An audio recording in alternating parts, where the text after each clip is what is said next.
football africain. Merci pour... on a passé des années, des décennies exceptionnelles grâce à vous tous. Je voudrais vraiment qu'on vous applaudisse parce que vous êtes les fers de lance de l'Afrique fière. Grâce à vous, on peut bomber le torse et lever la tête. Un tonnerre d'applaudissements pour Bouba Fane. C'est exceptionnel ce qu'il a fait. Levez-vous et saluez-le. Je vais vous expliquer pourquoi. Donc quand Bouba est venu me voir en me disant, écoute, grand frère, les gloires du football peuvent se mettre ensemble pour ouvrir la voie aux entrepreneurs africains, pour accompagner leurs projets, bien évidemment, la Maison de l'Afrique s'est positionnée comme partenaire numéro 1. Le monde des activités, dans la salle ici, il y a énormément d'afro-descendants et d'afrophiles. Moi, j'appelle d'afrophiles. Ce sont des personnes qui ne sont pas afro-descendantes, mais qui sont véritablement amoureux de l'Afrique et qui ont une vraie intention de voir les Africains s'épanouir. On n'est pas sur les sujets de développement one shot, on est sur de la profondeur. Et vous pouvez être le carburant de la réalisation et de la création de richesses de ces projets-là. Donc c'est en ça que l'Afrique à Montreuil et que l'Afrique à Versailles est véritablement un enjeu. Parce que cette énergie-là, on en a besoin. Bouba Fane, à vous. Madame la représentante du ministère des Affaires étrangères, Monsieur le parrain Samuel Eto'o, Messieurs les gloires du football, Messieurs les élus et les maires, Monsieur le directeur de la Maison de l'Afrique, chers invités, bonsoir. Aujourd'hui, j'ai un sentiment de fierté. Aujourd'hui, je peux dire que je suis fier d'être africain. Pourquoi? Parce qu'aujourd'hui, avoir dans cette salle deux personnalités du monde du football mondial, déjà, et du grand pays, le Cameroun, il s'agit surtout de Samuel Eto'o et fils et Jérémy Djitap. Aujourd'hui, le moment est venu et je tiens à dire à vous, les gloires du football africain, vous n'avez plus de dette envers l'Afrique. Vous avez honoré l'Afrique. Vous avez, Madame Keita vient de le dire, les années 60, nous, on était devant la Chine et d'autres pays. Aujourd'hui, nous ont dépassés. Mais pourquoi? Parce qu'aujourd'hui, il faudra que nos amis de la France, des États-Unis, de l'Union européenne doivent savoir aujourd'hui, les initiatives pour l'Afrique doivent venir des Africains. C'est pour cela que nous avons décidé de solliciter le parrain Samuel Eto'o de parrainer notre initiative. Parce que nous, aujourd'hui, on veut montrer à Samuel Eto'o, à Jérémy Djitap, que c'est dans l'union qu'on pourra faire de l'Afrique un continent où il fait bon à vivre. Aujourd'hui, il faut qu'on change le continent. Et c'est pour vous dire qu'aujourd'hui, l'Afrique n'a plus besoin de ceux qui dirigent nos institutions. Les vraies institutions en Afrique, c'est vous désormais. Et nous ferons en sorte que l'ensemble des grands opérateurs économiques, les chefs d'institutions africaines vous soutiennent dans cette initiative. Et ensemble, nous allons sillonner l'ensemble des pays africains. Parce qu'aujourd'hui, beaucoup vont se poser la question, l'Afrique a montré, pourquoi a montré?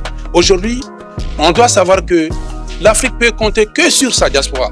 Moi, je dis tout le temps, la diaspora est un trésor pour l'Afrique. Et aujourd'hui, si la diaspora a réussi aussi, c'est grâce à l'hospitalité des pays comme la France, les États-Unis et les pays de l'Union européenne. Aujourd'hui, on ne doit plus se critiquer ce qui a été fait dans les années 1900 et autres là, mais aujourd'hui, qu'est-ce que nous, on peut faire pour notre continent? Votre débat que vous allez mener aujourd'hui, vous avez pas mal d'idées pour réussir cela et on va prendre des recommandations pour l'Afrique à Montreuil et en 2025, on va essayer d'inviter des chefs d'État à Versailles avec les ministres, tout le monde, pour que maintenant, que nos dirigeants doivent savoir maintenant qu'il y a des dignes fils qui ont honoré le drapeau africain très haut, qui ont décidé de prendre les choses en main pour vraiment évoluer l'Afrique, développer l'Afrique. D'être parmi vous. Pour une seule cause. C'est cette Afrique que nous voulons voir. C'est ce visage de l'Afrique décomplexé. Pas la prétention de dire que les Africains sont meilleurs que les autres. Je n'ai non plus froid aux yeux de reconnaître que les Africains sont bons. Et le vrai problème chez nous en Afrique, c'est que nous marchons en rang dispersé. C'est que nous ne rêvons pas assez.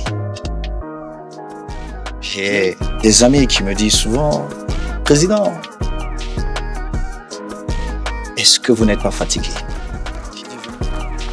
Parce que la plus belle des choses pour moi est d'apporter ma contribution à notre beau continent attendre du four. Ton président, merci encore de m'avoir associé à cette belle idée. Et j'espère que dans quelques semaines, dans quelques mois, nous allons nous retrouver quelque part en Afrique. Parce que même si cette maison est bien représentée par l'Afrique, je souhaiterais et je vous prie d'organiser le même événement quelque part chez nous en Afrique. Que nous puissions parler de nos problèmes chez nous en Afrique, devant nos frères. En échangeant, on finit toujours par s'améliorer. Je vous remercie. Il y a une grande dame dans la salle. Bon, quand on ne la connaît pas, elle est vraiment toute petite.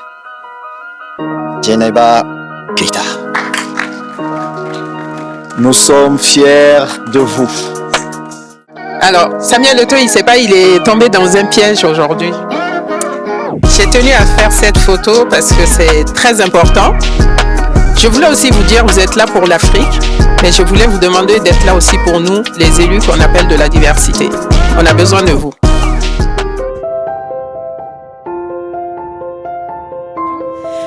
Merci Madame Keita de nous accueillir aujourd'hui et bravo pour tout ce que vous avez fait, pour tout ce que vous représentez, tant pour l'Afrique que pour la femme. Et vous avez fait un très beau discours et voilà, je vous en remercie. Merci à tous et merci Monsieur Eto'o. Si on m'avait dit un jour que vous me remettriez un maillot de foot, eh bien j'aurais peut-être pas cru et je pense que je vais avoir un certain succès sur les réseaux sociaux.